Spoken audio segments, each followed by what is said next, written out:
Hello everyone and welcome back to another episode of Innovaticalls. I'm really happy you are here with us today. Whether you are a university student, researcher, or just starting your career, this channel is all about helping you succeed in your academic and professional journey. At Innovaticall, we are a community of university professors and professionals who want to share our experience and skill to help student, researcher, and early career professionals succeed. If you are new to our channel, don't forget to subscribe and hit the notification bell so you won't miss any of great content we share.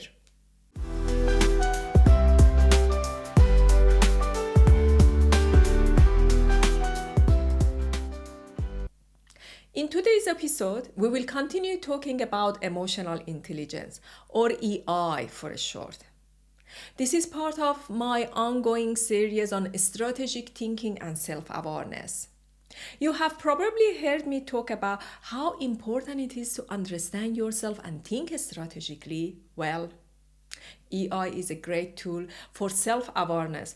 It helps you understand how your emotions affect your thought, behavior, and decision, which is the key to becoming a better student, researcher, or professional. Today, I will give you a quick overview of the 5 key areas of emotional intelligence. In future episodes, we will dive deeper into each of those areas with a real example from our own experiences. I will show you how these areas can help you in your university life, research, and career. So, where do these 5 areas come from? The emotional intelligence model I'm sharing today is based on the work of psychologist Reuven Bar-On. He developed this model in the late 1980s and early 1990s. Bar-On's research showed that emotional intelligence is just as important as IQ when it comes to the success in life and work. You can learn more about Bar-On's work in his 1997 book, The Bar-On Model of Emotional Social Intelligence, ESI. I will add the reference in the description below. Before we dive into the details, I have provided a table to help clarify the concept.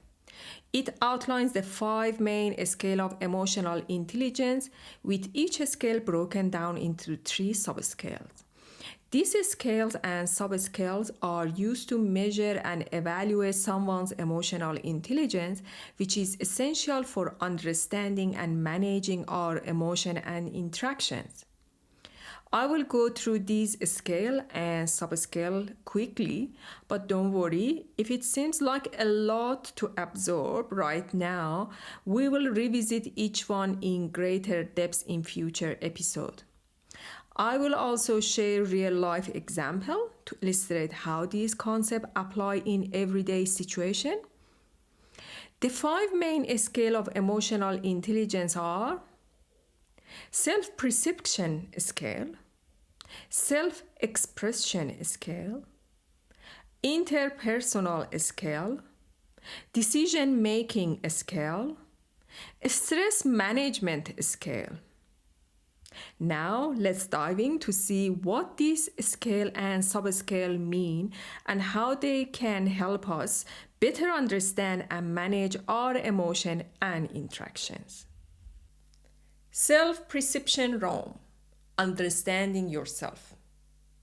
The first area is the self-perception realm, which is all about understanding and managing your own emotion. Emotional self-awareness. For example, imagine you are about to give a presentation and start feeling nervous.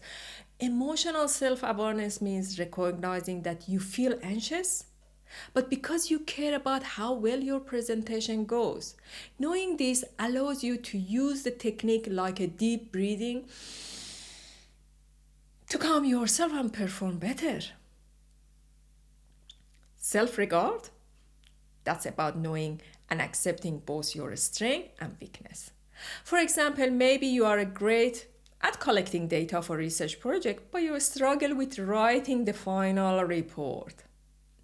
By acknowledging this, you can get help or work on improving your writing skill while still focusing on your strength in data collection. self-actualization. This is always trying to grow and improve yourself. For example, if you are studying for a tough exam, self-actualization means pushing yourself to study a little longer each day or looking for extra resources to better understand the material. It's about trying to reach your full potential. Next, self-expression realm. Expressing yourself effectively, which is about how you express your emotion and ideas to others. Emotional expression. For example, if you are frustrated with the group project, emotional expression means sharing your frustration calmly and constructively. Instead of snapping at your teammate, you might say, I'm feeling stressed because we haven't made much progress. How can we work together to move forward? This way, you can express your feeling without causing conflict. Independence. Independence means being able to make a decision and manage your tasks without always needing help. For example, as a researcher, you might be working on a project by yourself. Independence means planning your schedule, deciding on a method, and carrying out the project without constant guidance from a supervisor. Assertiveness. Assertiveness means clearly expressing your thought and standing up for yourself when needed. For example, if you are in a meeting and someone dismisses your idea, assertiveness means you can say, I think my idea could help the project. Can I explain why? You are standing up for yourself while respecting others. Interpersonal realm, getting along with others. Now, let's talk about the interpersonal realm, which focuses on how you connect with and understand others. Interpersonal relationships. Building a strong relationship is the key to success. For example, if you are working on a team project and notice a teammate seems upset, you can ask if they are okay. Listen to their concern. By showing empathy and support, you strengthen relationship and create a more positive, productive environment. Empathy. Empathy is about understanding how others feel. For instance, if a classmate is feeling overwhelmed with their coursework, empathy means recognizing their stress and offering help, maybe by sharing study material or just listening. You are putting yourself in their shoes and offering the support. Social responsibility. Social responsibility is contributing positively to your community. For example, if your university is holding an event to raise money for charity, social responsibility means offering your time to help organize or participate in an event. You are helping others both inside and outside your community. Decision-making realm, using emotion to make smart choices. Next is the decision-making realm, where we use our emotion to guide us in making good decisions. Reality testing. Reality testing means looking at the situation realistically and without letting emotion cloud your judgment. For example, if you are thinking about switching your major, reality testing means considering all facts, talking to advisor, reviewing your option rather than making an emotional decision in the heat of moment. Problem solving.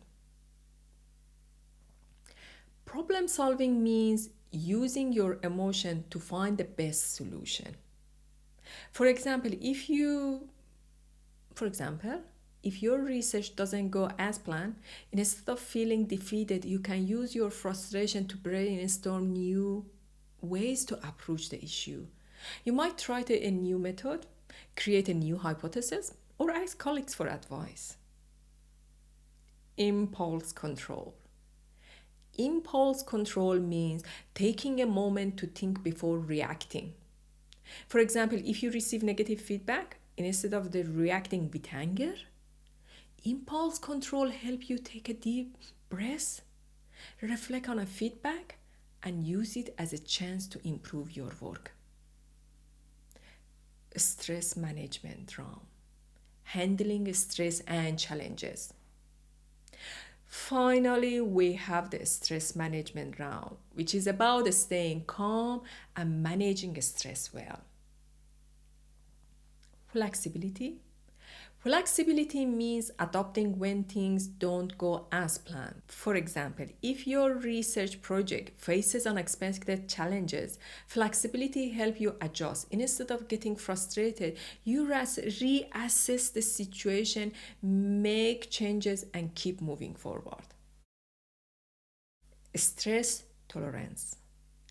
Stress tolerance means staying calm under pressure. For example, if you have multiple deadlines and unexpected challenges, stress tolerance helps you stay focused and organized without feeling overwhelmed. You can keep working and stay mentally clear even under pressure. Optimism. Optimism means staying positive even in a tough situation. For example, if you are facing problem in a group project, optimism helps you stay motivated and positive. You remind yourself that problems are temporary and can be solved through the teamwork and collaboration. So today we have looked at 5 key areas of emotional intelligence and how they can help you in your study and career. As you can see, EI is very important for a student, researcher, and professional who want to succeed. It helps you manage your emotion, make a better decision, get along with others, and handle stress effectively. In future episodes, we will dive deeper into these 5 areas and share real-life examples and explore how you can apply them to thrive in university, research, and beyond. If you found this video helpful, give it a thumb up, share it with a friend or classmate, and subscribe to Innovaticalls for more great episodes. And remember, in our community, we are all about sharing knowledge and experience to help you thrive. Thank you so much for watching. I will see you in the next episode. Until then, keep learning, stay self-aware, and keep striving for success.